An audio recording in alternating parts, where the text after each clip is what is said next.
Je devine l'immensité des forêts,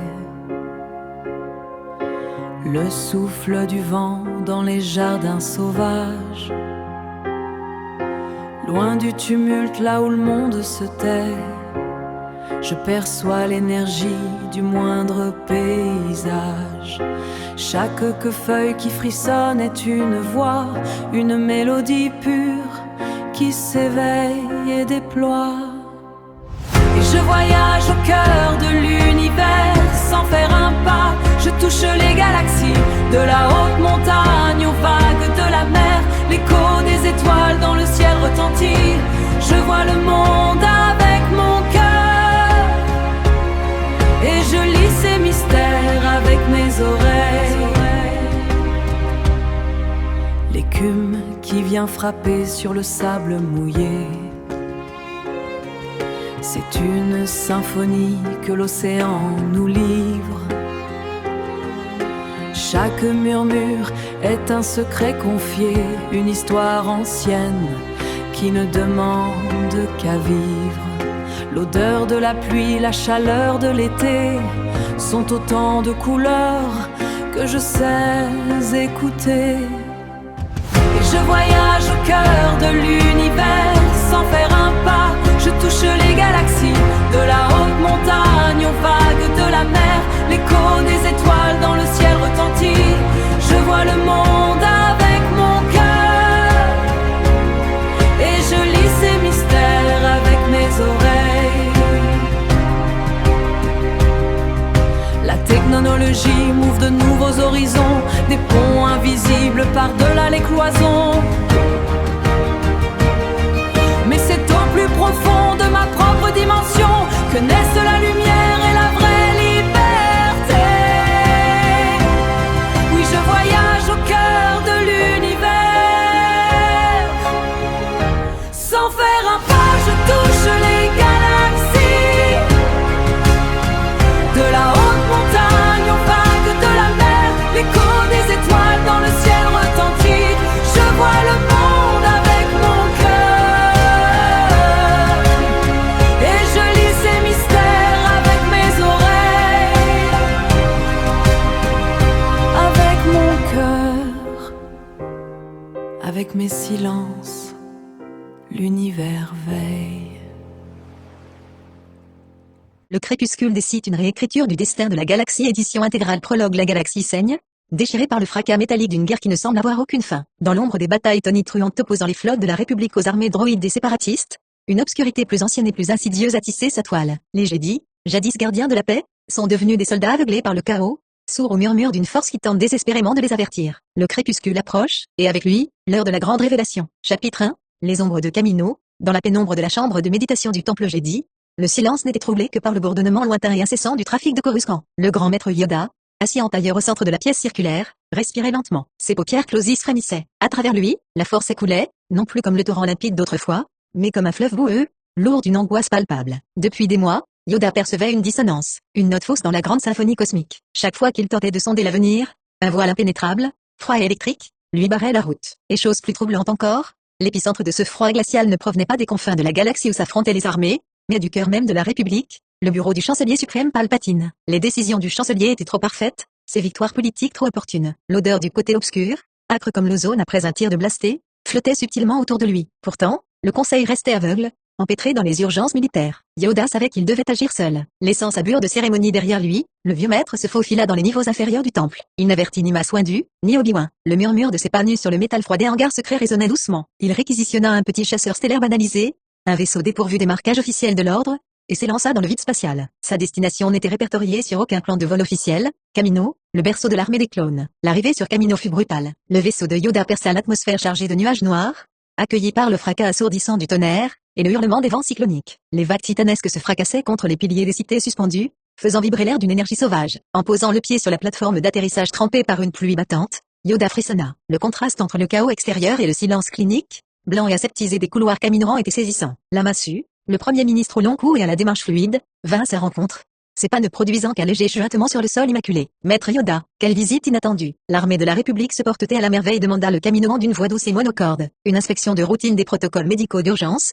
je viens mener, répondit Yoda, s'appuyant lourdement sur sa canne pour feindre la fatigue du voyage. Les derniers rapports de bataille, de lourdes pertes mentionnent les paramètres de survie de nos clones. Vérifiez je dois. Guidé vers les immenses archives médicales centrales, Yoda attendit que la massue le laisse seul face aux terminaux de données luisants. Dès que la porte à glissière se referma dans un soupir pneumatique, l'attitude du Jedi changea. Fini le vieillard voûté. Il ferma les yeux, tendant les mains vers les consoles informatiques. Il n'allait pas chercher avec ses yeux, mais avec la force. Il laissa son esprit glisser dans les méandres du réseau Caminoran, cherchant les anomalies, les dossiers verrouillés, les secrets enfouis sous des couches de code cryptés. Il sentit une résistance artificielle, un nœud d'information caché au plus profond de l'architecture génétique des clones. Concentrant son esprit, Yoda força mentalement les barrières numériques avec une précision chirurgicale. Le terminal émit un léger bip de validation. Une série de fichiers hautement confidentiels se déroula devant lui. Yoda s'approcha de l'écran holographique. Il s'agissait de schémas neurologiques. En étudiant l'hologramme d'un cerveau de clone tournoyant lentement sur lui-même, il remarqua une minuscule masse sombre, insérée à la base du cortex, une puce inhibitrice. Le document officiel indiquait qu'elle servait à réguler les pulsions agressives naturelles des donneurs. Mais Yoda perçut la supercherie. La force hurlait autour de cet objet. Il décrypta le code source de la puce. Les lignes de commande se succédèrent,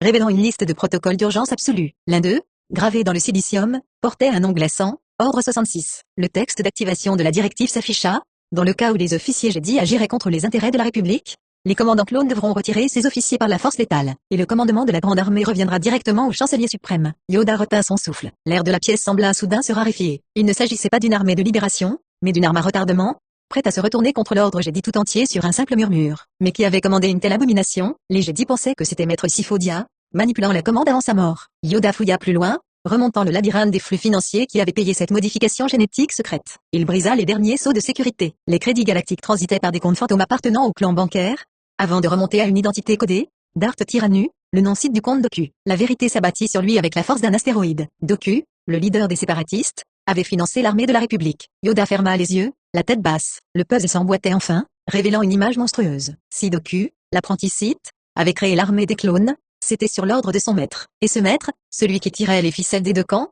celui qui récoltait tous les pouvoirs exécutifs grâce à cette guerre orchestrée de toutes pièces, ne pouvait être qu'une seule personne. Le froid qu'il ressentait autour de Palpatine n'était pas une simple corruption politique. Le chancelier de la République galactique, l'homme le plus puissant de l'univers, était le seigneur noir des Sith. La guerre n'était qu'une immense toile d'araignée, et les Jedi s'étaient jetés en plein centre. Dans le silence absolu des archives de Kamino, Yoda sut que la fin de l'ordre n'était plus qu'une question de temps, à moins qu'il ne parvienne à déjouer le piège le plus élaboré de l'histoire de la galaxie. Chapitre 2.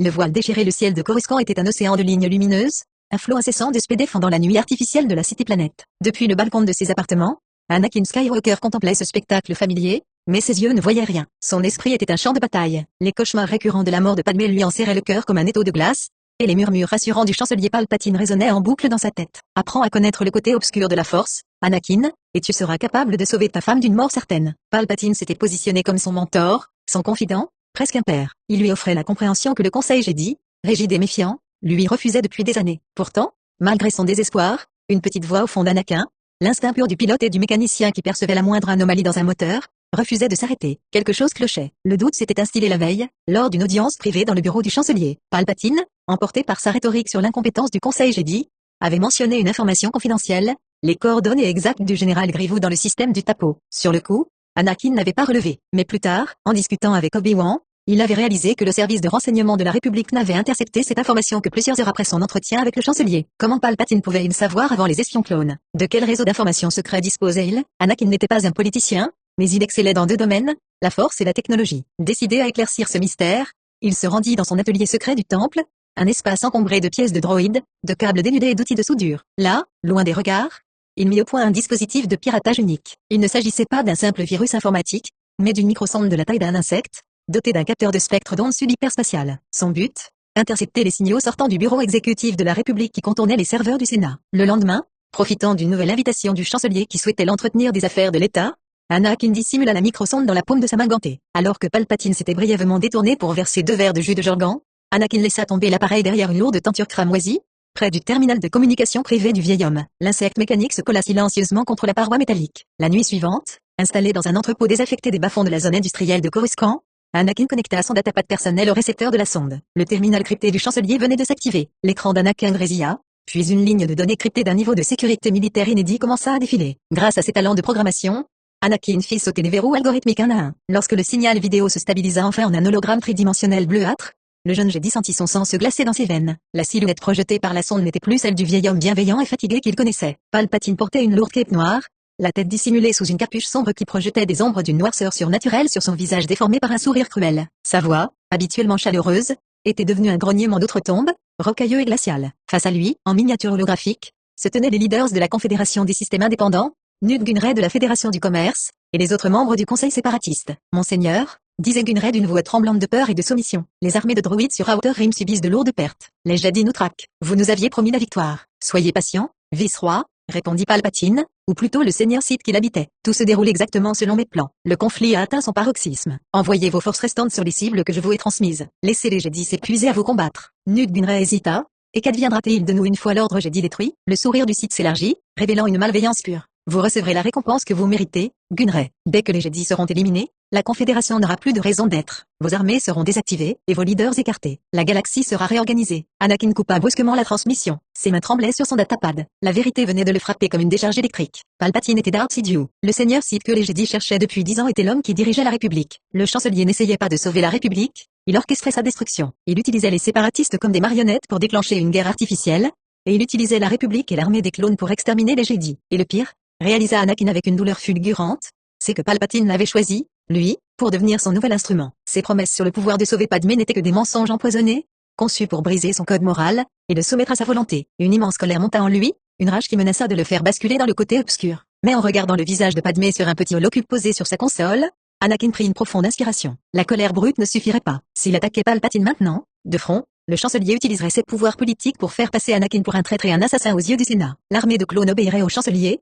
et l'ordre Jedi serait balayé sous le poids des mensonges. Anakin comprit qu'il devait battre le Sith à son propre jeu. Il ne s'agissait plus seulement de dégainer un sabre laser. Il fallait arracher le masque du monstre devant la galaxie entière. Les citoyens de la République, les sénateurs, mais aussi les peuples des systèmes séparatistes devaient voir la preuve irréfutable que leur guerre n'était qu'une immense supercherie sanglante menée par le même homme. Fixant les lignes de code de sa microsonde, Anakin commença à échafauder un plan d'une audace folle. Il allait perfectionner son dispositif espion, le transformer en une sonde capable non seulement d'enregistrer, mais de pirater le réseau de diffusion de l'holonet galactique pour y injecter un signal en direct. Le jour de la confrontation, le chancelier avouerait ses crimes, non pas à Anakin, mais à des milliards de spectateurs à travers l'univers. Le voile était déchiré, l'élus s'était réveillé, et le piège du Sith commençait à se fissurer. Chapitre 3, les paradoxes de la guerre. La lune de contrebande de Nar Shaddaa n'était qu'un cloaque de néons crasseux et de pluie acide. Ahsoka Tano, drapée dans une lourde cape grise qui dissimulait ses montres à lace et ses sabers lasés à lame blanche, progressait silencieusement dans les ruelles inondées du secteur de transit spatial. L'odeur âcre du carburant synthétique se mêlait aux effluves d'épices bon marché qui s'échappaient des cantinas environnantes, créant une atmosphère poisseuse et suffocante. Depuis qu'elle avait quitté l'ordre Jedi,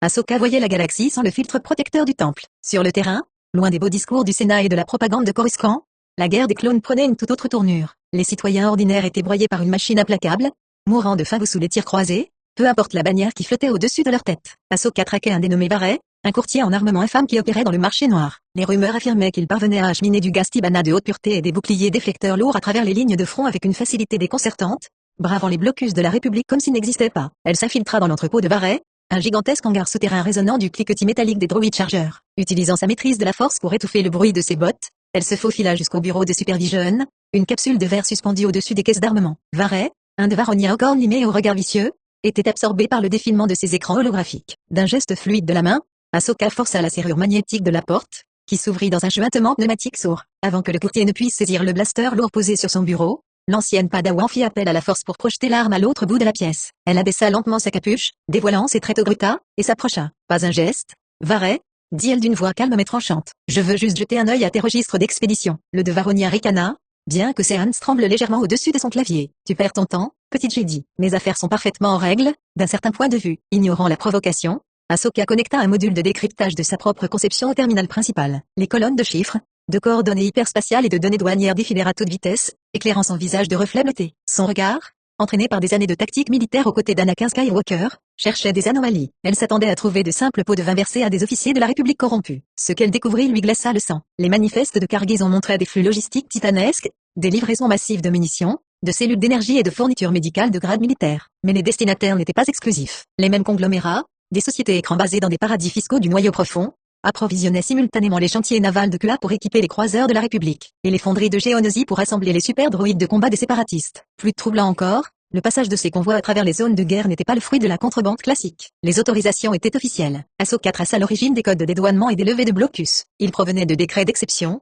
paraphés par le Sénat galactique lui-même, sous le sceau des fameux pouvoirs d'urgence accordés au chancelier Palpatine. De l'autre côté de l'échiquier, le clan bancaire intergalactique validait ces mêmes flux pour le compte du conseil séparatiste avec des protocoles d'approbation miroir. C'était un paradoxe absolu, une absurdité stratégique et morale monumentale. Tu vois, murmura Varet, un sourire cynique étirant ses lèvres sombres. Il n'y a pas de camp dans cette galaxie. Il n'y a que des clients. Ceux d'en haut s'assurent que la grande machinerie ne s'arrête jamais. Si l'un des deux camps prenait un avantage définitif, l'argent cesserait de couler et le pouvoir absolu s'effriterait. Ahsoka recula d'un pas, l'esprit en ébullition, les poings serrés à s'en blanchir les jointures. Varen n'était qu'un rouage cynique, mais ces données venaient d'éclairer la monstruosité de la situation. La République ne subissait pas cette guerre, elle la cofinançait en secret avec son propre ennemi. Les batailles sanglantes auxquelles elle avait elle-même participé, les clones tombés au combat sous ses ordres, les mondes innocents ravagés par les flammes, tout cela n'était qu'une représentation théâtrale macabre, un massacre artificiellement prolongé. Quelqu'un, une entité invisible et surpuissante, tirait les ficelles des deux côtés pour s'assurer que la guerre broie toutes les institutions démocratiques, jusqu'à ce que les peuples épuisés supplient qu'on leur impose l'ordre et la sécurité d'une main de fer. Ahsoka téléchargea l'intégralité des registres sur une puce de données sécurisée, effaça ses traces du système de Varet, et assomma doucement le Devarnien d'une simple poussée de la force pour couvrir sa fuite. Elle sortit précipitamment de l'entrepôt pour retrouver la nuit saturée d'eau et de néon de Nar Shaddaa. Le cœur lourd d'une responsabilité terrifiante, elle marchait sous la pluie acide, invisible parmi la foule des miséreux. Elle devait alerter quelqu'un, mais qui croirait l'ancienne Padawan ayant tourné le dos à l'ordre? Le conseil Jedi était trop arrogant, trop embourbé dans son rôle aveugle de général des armées pour voir la vérité cosmique. Il n'y avait qu'une seule personne au sein de la République, en qui elle gardait une confiance inébranlable. Un chevalier au cœur pur, assez rebelle pour écouter l'impensable, et assez puissant pour agir avant que le piège ne se referme sur la galaxie entière. À l'abri sous un porche crasseux, elle sortit son communicateur crypté à longue portée de sa ceinture, réglant la fréquence sur un ancien canal militaire d'urgence que lui seul connaissait. Anakin, murmura-t-elle dans le bruit de la tempête. Il faut qu'on se parle. Le mensonge est partout. Chapitre 4. Le contre-complot d'un grand maître. Le chasseur banalisé de Yoda se posa sans un bruit dans l'un des hangars les plus profonds et les plus délaissés du temple Jedi, là où la poussière des siècles s'accumulait sur les vieilles coques de vaisseaux d'exploration. Le vieux maître s'extraira du cockpit, chaque articulation lui rappelant le poids de ses près de 900 ans. Mais l'heure n'était plus à la fatigue. La vérité qu'il ramenait de Kamino pesait plus lourd que la gravité de toutes les planètes de la galaxie. Yoda savait qu'il ne pouvait pas remonter vers les flèches étincelantes du conseil Jedi. Les murs du temple, jadis protecteurs, lui semblaient désormais truffés d'oreilles invisibles. Si Palpatine était Dark Sidious, alors le moindre de ses mouvements officiels serait épié, analysé et potentiellement devancé par le chancelier. Pour vaincre le Seigneur Noir, il fallait descendre là où la lumière de Coruscant ne pénétrait jamais, dans les fondations primitives du temple, un dédale de cryptes oubliées et de serveurs archaïques datant des premiers jours de la République. C'est au cœur d'une ancienne salle d'archives déconnectée du réseau central, entourée de colonnes de pierre brute et de vieux terminaux à bandes magnétiques, que Yoda convoqua son conseil restreint. Seuls 3 êtres reçurent son message crypté, 2 techniciens Jedi d'une discrétion absolue, et le capitaine Clone Rex, le bras droit d'Anakin Skywalker, dont la droiture morale et la loyauté n'avaient d'égal que la bravoure. Lorsque Rex pénétra dans la salle, son casque sous le bras, son regard balaya l'étrange installation. Les techniciens Jedi s'affairaient autour d'un grand projecteur holographique qui grésillait doucement dans la pénombre. Grand maître Yoda, dit Rex en s'inclinant respectueusement. On m'a dit de venir en secret. Que se passe-t-il? La 501e est-elle en danger? Yoda leva ses grands yeux fatigués vers le soldat. En danger? La galaxie entière l'est, capitaine. Mais de vos frères, le péril le plus terrifiant vient. Regardez ceci, vous devez d'un geste de sa canne. Yoda activa l'hologramme volé sur Kamino. La structure tridimensionnelle de la puce inhibitrice s'éleva dans l'air, projetant une lueur bleutée et fantomatique sur les visages. Les techniciens Jedi commencèrent à détailler les spécificités biologiques de l'appareil. Rex écouta, d'abord perplexe, puis, au fur et à mesure que les explications sur l'ordre 66 tombaient, son visage devint d'une pâleur mortelle. Le capitaine recula d'un pas, ses mains tremblant légèrement. Il porta ses doigts à sa tempe droite, là où, sous la peau et les os de son crâne, reposait ce minuscule monstre dormant. Une puce, murmura Rex, la voix brisée par l'horreur. Tout ce que nous sommes, nos choix, notre amitié avec le général Skywalker, notre respect pour les Jedi, tout cela peut être effacé par une simple commande vocale. Nous ne sommes que des droïdes de chair, non, Rex, dit doucement l'un des techniciens Jedi. Vous êtes des hommes, mais les Kaminoans ont implanté une prison biologique dans vos esprits, une prison dont le chancelier Palpatine possède la clé. Le chancelier, répéta Rex, le monde s'écroulant autour de lui. C'est impossible, c'est lui qui nous dirige, c'est pour lui que mes frères meurent chaque jour. Le maître des séparatistes, il est aussi, ajouta Yoda, sa voix résonnant avec une tristesse infinie. Des deux côtés de la guerre, il joue. Pour nous détruire, les clones il a créé. Pour nous aveugler, le conflit il a alimenté. Rex tomba à genoux, écrasé par le poids de cette trahison systémique. Le soldat parfait, programmé pour obéir, faisait face au pire des paradoxes. Son créateur et son commandant suprême étaient le monstre absolu. Que faisons-nous, maître? Demanda Rex, redressant la tête, une lueur de pure détermination remplaçant le choc dans ses yeux. On ne peut pas retirer les puces de millions de soldats à travers la galaxie en quelques heures. Si l'ordre est donné maintenant, nous massacrerons nos généraux. Je ne veux pas faire ça. Je préfère mourir. Mourir, personne ne doit, déclara Yoda en s'approchant du clone, posant sa petite main verte sur l'épaule de l'armure blanche et bleue. Une faille dans le plan du Sith, il y a l'arrogance, sa plus grande faiblesse est, toujours, le contrôle absolu il désire. Et dans ce désir, une erreur il a commise. Yoda fit signe aux techniciens d'afficher le protocole de transmission de l'ordre 66. Les lignes de code révélèrent que la puce inhibitrice ne réagissait pas à n'importe quelle voix ou signal radio. Pour éviter les déclenchements accidentels, elle a été synchronisée sur une fréquence de diffusion subhyperspatiale d'urgence militaire, ultra sécurisée et centralisée. Cette fréquence ne pouvait être activée que depuis le dôme principal des communications militaires de Coruscant, le cœur névralgique de la Grande Armée. Le plan initial de Palpatine était d'envoyer un signal encrypté massif qui toucherait instantanément les visières et les puces de tous les clones de la galaxie, où qu'ils soient. Si nous essayons de bloquer le signal,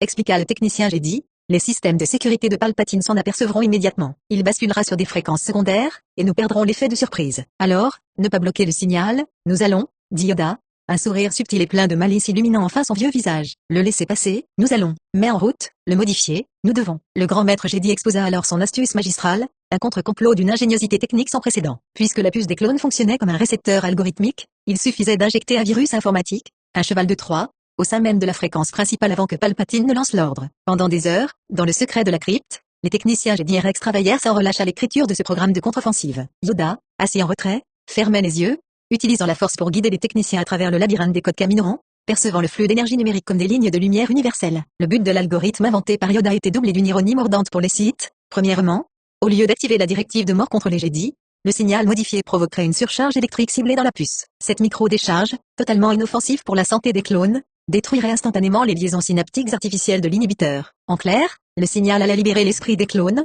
réinitialisant leur autonomie cognitive, et leur rendant leur libre arbitre total et définitif. Ils redeviendraient pleinement maîtres de leurs pensées et de leurs émotions. Deuxièmement, le programme réécrirait en temps réel les données de la visière de commandement des clones. Au lieu d'afficher les visages des Jedi comme des cibles à abattre, l'algorithme y injecterait les profils cryptés et les coordonnées des véritables traîtres à la République, les agents de l'ombre de Palpatine, les officiers corrompus du Sénat et les comploteurs Sith. C'est brillant, murmura Rex en observant la simulation numérique de l'algorithme écrasant le code de l'ordre 66. Au moment où le chancelier croira donner le coup de grâce au Jedi, il va en fait briser nos chaînes et nous désigner sa propre garde comme cible. Sa propre arme va lui exploser entre les mains. Mais pour cela, tempéra le technicien Jedi, nous devons infiltrer le dôme des communications militaires, et y installer notre transmetteur fantôme, sans éveiller les soupçons de la sécurité républicaine. De cela, je m'en charge, affirma Rex en remettant son casque. J'ai les codes d'accès de la sécurité Alpha. Avec une petite équipe de confiance, nous pouvons implanter le module de piratage dans la parabole principale d'ici ce soir. Yoda frappa le sol de sa canne, scellant le destin de la mission. Que la force soit avec vous, capitaine. Prêt?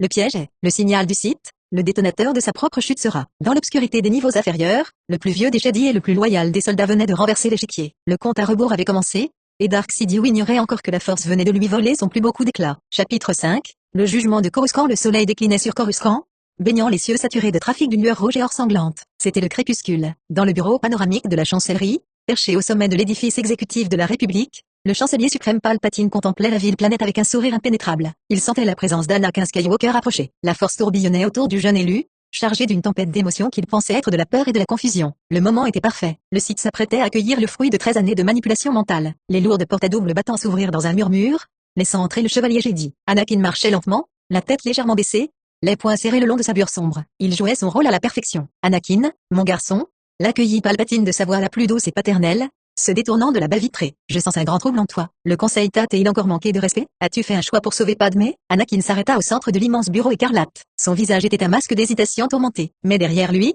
invisible dans la pénombre du couloir d'où il venait, sa microsonde modifiée venait de se détacher de sa ceinture. L'insecte mécanique voleta silencieusement vers le haut plafond voûté, et s'ancra dans les moulures. Son objectif miniature s'ajusta, cadrant parfaitement le chancelier. À la seconde même où la sonde se verrouilla, un script de piratage massif, codé par Anakin la nuit précédente, fut injecté dans les serveurs centraux de l'Holonet. À cet instant précis, sur des milliers de planètes, de Coruscant à Tatooine, des mondes du noyau aux bordures extérieures, chaque écran public, chaque terminal de données, chaque panneau d'affichage géant dans les cantinas et sur les places publiques s'éteignit un quart de seconde, avant de se rallumer sur le flux vidéo en direct du bureau de Palpatine. Ignorant que des milliards d'yeux invisibles venaient de se braquer sur lui, Palpatine s'approcha d'Anakin. Je ne sais plus quoi penser, chancelier, balbutia Anakin, forçant sa voix à trembler. Les Jedi me cachent des choses. Ils parlent de trahison. Ils disent que les Sith contrôlent le Sénat. Je veux sauver ma femme, mais à quel prix? Le rire de Palpatine résonna, d'abord léger, puis guttural et froid. Sentant la victoire totale à portée de main, l'arrogance de Dark Sidiou prit le dessus sur la prudence politicienne de Palpatine. Les Jedi sont des reliques aveugles, Anakin. Ils s'accrochent à une morale qui les étouffe, cracha le seigneur Sith,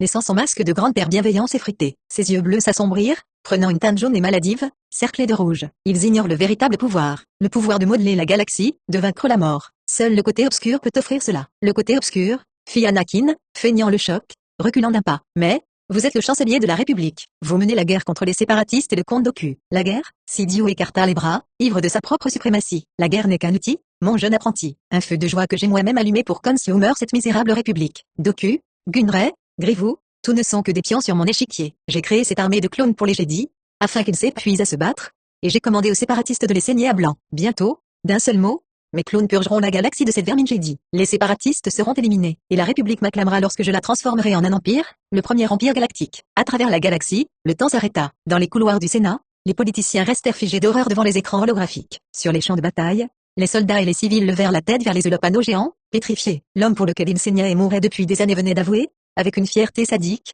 être l'architecte de leur massacre. Dans le bureau, l'hologramme de Padmé, que Palpatine croyait être la clé pour briser Anakin, sembla soudain vaciller. Anakin se redressa de toute sa hauteur. Ses épaules s'élargirent, et la fausse peur disparut de son visage pour laisser place à une détermination glaciale et implacable. Vous avez raison sur un point, chancelier, dit Anakin, sa voix résonnant avec l'autorité d'un maître Jedi accompli. La vérité a un pouvoir absolu, et la galaxie tout entière vient de l'entendre. Anakin leva la main, pointant 2 doigts vers le plafond. Palpatine suivit son geste du regard, et aperçut la minuscule sonde qui clignotait d'une faible lumière bleue, le flux de transmission holonais fonctionnant à pleine puissance. Le silence qui suivit fut d'une lourdeur insoutenable. Le cerveau de Palpatine, d'ordinaire capable de prévoir des millénaires d'intrigues, mit une seconde de trop à traiter l'information. L'élu, le garçon impulsif qu'il pensait manipuler, venait de le piéger avec une ingéniosité digne d'un grand maître. Son empire secret, bâti dans l'ombre pendant des décennies, venait d'être pulvérisé à la lumière du grand jour. Un cri de pure rage, un hurlement inhumain chargé de toute la fureur du côté obscur, déchira la pièce. Des éclairs de force bleue et violet, d'une puissance apocalyptique, jaillirent des doigts noueux du Sith, visant la poitrine d'Anakin. Mais Anakin était prêt. Dans un sifflement caractéristique, la lame azur de son sabre laser s'illumina, interceptant la foudre Sith à quelques centimètres de son visage. Le choc de l'impact fit trembler les murs du bureau. Les éclairs crépitaient contre l'énergie plasma, crachant des étincelles brûlantes qui mirent le feu au luxueux tapis. Un tube cylindrique glissa de la manche de Palpatine jusque dans sa main. Une lame rouge s'enjaillit, émettant un bourdonnement agressif. Sidious bondit avec une vélocité terrifiante, défiant son grand âge, et fondit sur Anakin avec la férocité d'une bête acculée. Le duel éclata. Les lames s'entrechoquèrent dans un tourbillon de lumière et de bruit assourdissant. Anakin parait chaque coup, mais la force de Sidious était phénoménale. Le Sith combattait avec une haine pure, cherchant à mutiner, à détruire celui qui avait ruiné l'œuvre de sa vie. Les couteillèrent les consoles de commande, pulvérisèrent les statues d'antiquité Sith, et firent exploser l'immense baie vitrée en millions de fragments de transparistéel qui plurent sur la ville en contrebas. Le vent de Coruscant s'engouffra dans le bureau dévasté, faisant claquer la cape noire de Palpatine. Anakin recula d'un pas sous un assaut féroce, bloquant un coup visant son cou, puis pivota pour esquiver une estocade mortelle. Il ne combattait pas avec la colère arrogante d'autrefois. Il puisait dans un équilibre nouveau, l'ancrage profond de son amour pour Padmé, sa loyauté envers Ahsoka et Rex, et son devoir absolu de protéger une galaxie qui retenait son souffle en regardant ce combat diffusé en direct. La sonde, bien qu'ébranlée par les bourrasques de vent, continuait de filmer. « Tu n'es rien, Skywalker !» hurla Sidious, relâchant une nouvelle salve d'éclairs de force à bout portant, forçant Anakin à reculer jusqu'au bord du vide créé par la vitre brisée. « Ton ordre va brûler ce soir. Tu mourras avec eux. » Anakin peinait à maintenir son sabre face à la pression inouïe des éclairs. Son bras mécanique grinçait, l'énergie menaçant de faire fondre ses circuits. Palpatine, sentant l'avantage, leva son sabre rouge pour porter un coup fatal par-dessus la garde du Jedi. Ce fut l'erreur de l'arrogance. Une faille infime dans la défense du Sith, obnubilé par sa propre haine. Dans un réflexe de survie absolue, comprenant qu'aucune arrestation, aucune prison galactique ne pourrait jamais retenir la malveillance pure de cet être, Anakin utilisa la poussée des éclairs pour basculer en arrière, feignant la chute. Alors que Sidious s'avançait en hurlant sa victoire, prêt à l'achever, Anakin utilisa la force pour rebondir contre le rebord de la fenêtre. Il passa par-dessus le Seigneur Noir dans un saut périlleux parfait. Atterrissant derrière Sidious, l'élu ne lui laissa pas le temps de se retourner. D'un mouvement sec, fluide et dénué de toute haine, Anakin frappa. La lame bleue trancha l'air, et traversa la poitrine du Seigneur Sith. Dark Sidious se figea, les yeux écarquillés par l'incrédulité. Les éclairs moururent au bout de ses doigts calcinés. Son sabre rouge glissa de sa main, et roula sur le sol dans un bruit métallique mat, avant de s'éteindre. Le monstre qui avait manipulé la galaxie pendant un demi-siècle laissa échapper un dernier souffle d'air froid, ses yeux jaunes se voilant de gris, avant de s'effondrer sur le sol calciné de son propre bureau. Anakin Skywalker désactiva son sabre. Seul le bruit du vent, et les sirènes lointaines de la ville rompaient désormais le silence. Tournant son visage vers la sonde holographique, qui filmait maintenant le corps inerte du dictateur vaincu, Anakin abaissa les épaules. Le cauchemar était terminé. Le seigneur des Sith était mort, et la galaxie entière l'avait vu tomber. Chapitre 6. Le retournement du destin. Au moment précis où le corps sans vie de Dark Sidious s'effondrait sur le sol de son bureau, un protocole d'urgence silencieux, enfoui au plus profond des serveurs privés du chancelier, s'activa automatiquement. C'était la sécurité ultime du Sith, la directive de la Terre brûlée. Si son cœur cessait de battre, le réseau militaire de la République recevrait l'impulsion fatale. L'ordre 66. À des kilomètres de là, sous la pluie battante du secteur militaire de Coruscant, le capitaine Rex et 3 de ses hommes les plus fidèles de la 501e Légion s'étaient infiltrés dans le dôme de communication centrale. Faisant jouer ses accréditations de haut niveau, Rex avait convaincu la garde de Coruscant qu'il venait effectuer un diagnostic matériel d'urgence. Dans la salle des serveurs principaux, un cylindre de métal noir bourdonnant d'énergie titanesque, Rex retint son souffle. L'écran de son terminal de piratage, relié par un câble épais à la console centrale, se mit soudain à clignoter d'un rouge agressif. L'alarme silencieuse venait de s'enclencher. « Capitaine » murmura l'un des clones, la voix tendue sous son casque. « Une transmission cryptée de niveau 0 vient de quitter le bâtiment exécutif. Elle cible la fréquence subhyperspatiale de Noctus. C'est l'ordre. » Rex serra les dents. L'hologramme de Maître Yoda, projeté en miniature depuis son poignet, vacilla légèrement. Le grand maître, toujours retranché dans les cryptes du temple Jedi, gardait les yeux fermés, en pleine transe méditative. Il guidait le flux de l'algorithme à travers la force. Le laisser entrer, vous devez, murmura la voix lointaine de Yoda. Le piège se refermait, il faut attendre. Sur l'écran, le code mortel de Dark Sidious s'infiltrait dans le système de diffusion globale, prêt à s'abattre sur des millions de clones à travers la galaxie. C'est alors que Rex appuya sur le déclencheur du module de contre-programmation. Le virus informatique Jedi, mûri dans le secret et propulsé par la force, jaillit pour intercepter l'ordre 66. Dans le réseau virtuel, ce fut comme si une vague de lumière bleue percutait un mur de ténèbres. L'algorithme de Yoda ne détruisit pas le signal, il l'enveloppa, le dévora de l'intérieur, et réécrivit ses paramètres en l'espace d'une microseconde. L'antenne parabolique géante du dôme vibra, et une impulsion d'énergie invisible jaillit dans le vide spatial, voyageant à la vitesse de la lumière vers tous les fronts de la guerre. Sur la planète fongique de Felucia, la générale Ayla Secura marchait en tête de sa colonne. Derrière elle, le commandant Blee et ses hommes s'arrêtèrent brusquement. Leur casque venait de recevoir le signal. Sous la peau de leur crâne, la puce inhibitrice s'activa, mais au lieu de libérer les toxines de soumission, elle reçut la décharge électrique calibrée par Yoda. Blee lâcha un grognement de douleur, portant les mains à sa tête. Une étincelle fulgurante lui brûla la tempe. Puis, le miracle se produisit. Le brouillard mental, cette sensation glacée d'obéissance aveugle qui pesait sur lui depuis sa naissance sur Kamino, se dissipa totalement. Son esprit s'éclaircit avec la pureté d'un ciel sans nuages. Sur la visière tactique de son casque, le visage d'Ayla Secura n'apparaissait pas barré de rouge. À la place, les coordonnées des conseillers militaires dépêchés par Palpatine s'affichèrent avec la mention trahison, cible prioritaire. Commandant, demanda Ayla, s'inquiétant de voir ses hommes tituber. Blee baissa son fusil blasté, le souffle court, mais libre. Tout va bien, général. On vient juste de nous enlever nos chaînes. Le même scénario se répétait à travers des milliers de mondes. Sur le monde aérien de Caton et Moidia, le commandant Wolf, dont la loyauté et la férocité au combat rappelaient celle du grand prédateur dont il portait le nom, pilotait son canonnière derrière le chasseur de Maître Plo Koon. Lorsque le signal frappa, Wolf ressentit la même secousse libératrice. Les directives de son ordinateur de bord s'inversèrent. Au lieu d'ouvrir le feu sur les réacteurs du Jedi, Wolf fit pivoter ses tourelles, et pulvérisa un croiseur furtif de la République qui s'apprêtait à saboter leur mission sous les ordres directs du bureau du chancelier. Cible ennemie éliminée, Maître Plo, annonça Wolf avec un sourire carnassier sous son casque. Il semblerait que le haut commandement ait voulu nous jouer un sale tour. Sur Utapo, le commandant Cody laissa tomber le communicateur holographique qui venait de lui transmettre l'ordre posthume. Le choc électrique brisa la puce dans son crâne. Il leva les yeux vers Obi-Wan Kenobi, qui chevauchait sa monture reptilienne. Cody ne donna jamais l'ordre de tirer. Il fit signe à ses troupes de sécuriser le périmètre autour du Jedi, et d'arrêter immédiatement l'inquisiteur de l'ombre que Palpatine avait secrètement envoyé pour les surveiller. Partout dans la galaxie, l'armée de la République venait de s'éveiller. Les clones, ces hommes nés dans des éprouvettes pour n'être que de la chair à canon jetable,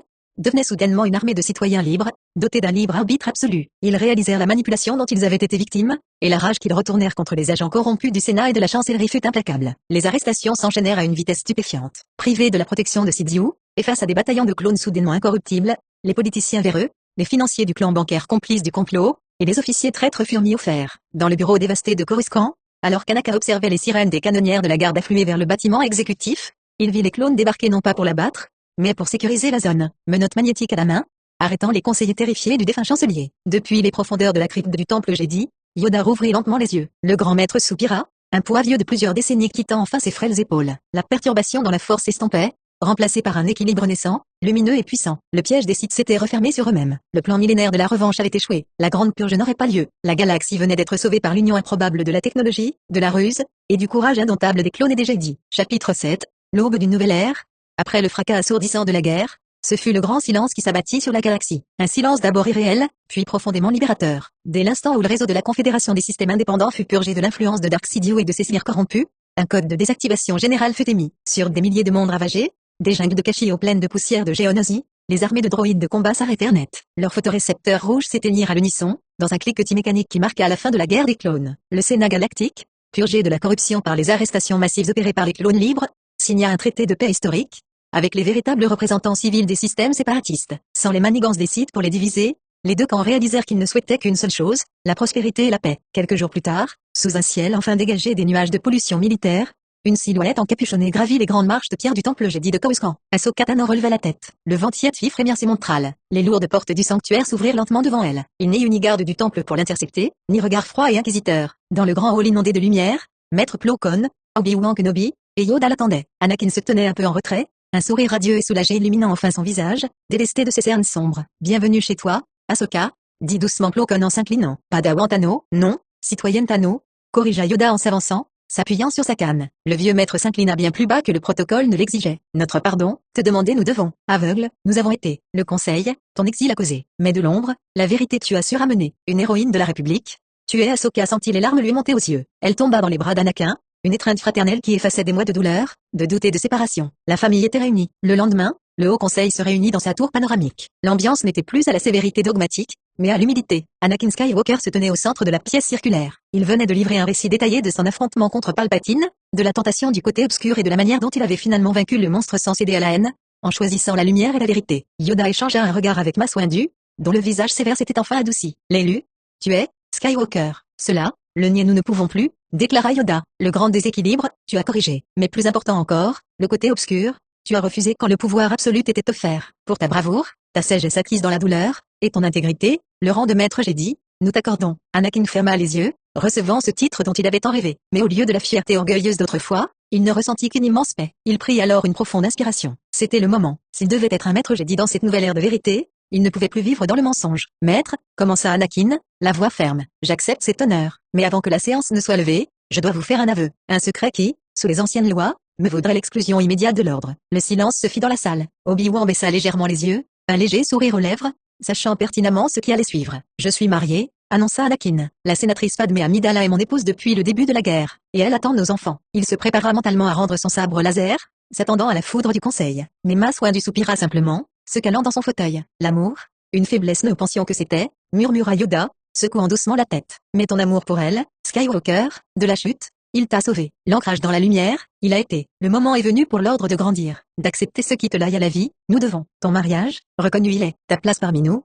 tu conserves. Anakin resta sans voix, foudroyé par cette clémence inespérée. Le dogme millénaire venait de se briser pour laisser place à la compassion. 2 années s'écoulèrent. La galaxie pense s'éclate dans une atmosphère de renouveau éclatant. L'ère militaire de Coruscant avait laissé place à une ère de diplomatie, d'art et de reconstruction. Sur l'immense terrasse des appartements de Padmé, la fin de journée approchait. L'air embaumait le parfum sucré des jardins suspendus, une senteur riche et familière de roses veloutées, entremêlée à la douceur d'un lilas galactique et de délicates clochettes blanches rappelant le muguet, que Padmé cultivait avec un soin tout particulier. Anakin, détendu et souriant, portait une toge Jedi plus légère. Il tenait entre ses mains une tasse brûlante de café noir et fumant, savourant la chaleur réconfortante de la boisson tout en observant ses jumeaux, Luke et Elia, qui faisaient léviter de petits cubes en bois sous l'œil émerveillé de leur mère. La sonnerie du vestibule retentit. La porte s'ouvrait sur Ahsoka Tano. La Togruta avait grandi, ses traits s'étaient affirmés, marquant la sagesse de celle qui avait traversé les ténèbres pour trouver sa propre voie. À sa ceinture pendaient ses 2 sabres à lame blanche. Maître Skywalker, lança-t-elle avec un clin d'œil malicieux, s'avançant sur la terrasse. Maître Tano, répondit Anakin en levant sa tasse de café pour la saluer, un sourire radieux aux lèvres. Au bout de ces 2 années de paix,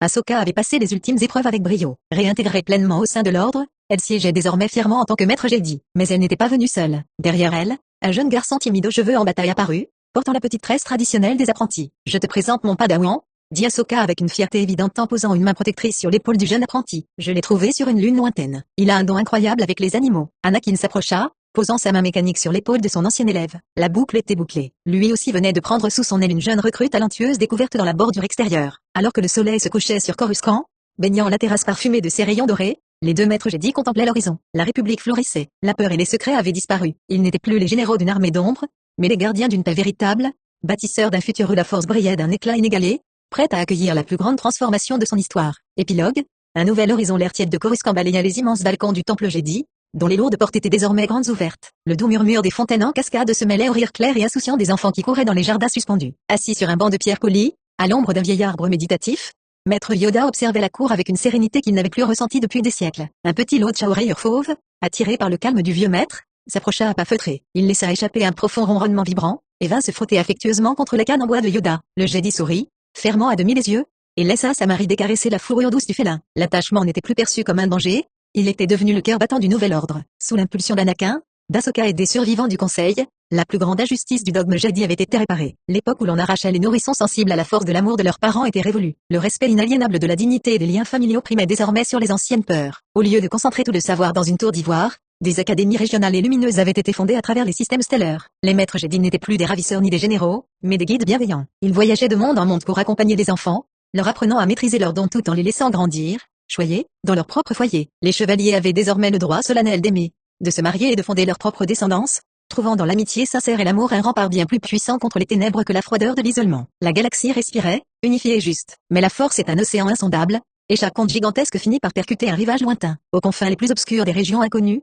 là où la lumière des étoiles de la République n'avait jamais brillé, le vide intersidéral était d'un froid absolu. Sur une planète morte, entièrement recouverte d'une banquise noire et balayée par des vents violents chargés de cristaux de glace, le silence absolu régnait depuis des millénaires. Soudain, La glace infinie se mit à trembler. La mort de Darkseid, à des dizaines de milliers d'années-lumière de là, telle une détonation cosmique, avait envoyé une onde de choc à travers la trame même du côté obscur. Loin sous la surface gelée, enfouie dans les entrailles de la roche, une antique balise de transmission pyramidale en obsidienne s'éveilla. Un bourdonnement grave et métallique, si puissant qu'il faisait vibrer la croûte planétaire, s'éleva dans la nuit mortelle. La glace craqua dans un fracas assourdissant. Une lueur rouge sang, perçante et malveillante, perça la banquise, illuminant les ténèbres d'un halo sinistre. Le signal venait de s'enclencher, projetant une pulsation rythmique et hypnotique vers l'abîme inexploré de l'univers. La République et les Jedi célébraient l'aube d'une nouvelle ère, ignorant que dans les ombres glacées de la galaxie, en réponse à cet appel silencieux, quelque chose de très ancien et de terriblement patient venait d'ouvrir les yeux. Avertissement de droit d'auteur, disclaimer, cette vidéo est une création de fanfiction, audio, réalisée à but strictement non lucratif et uniquement pour le divertissement. Cette vidéo n'est pas monétisée. L'univers de Star Wars,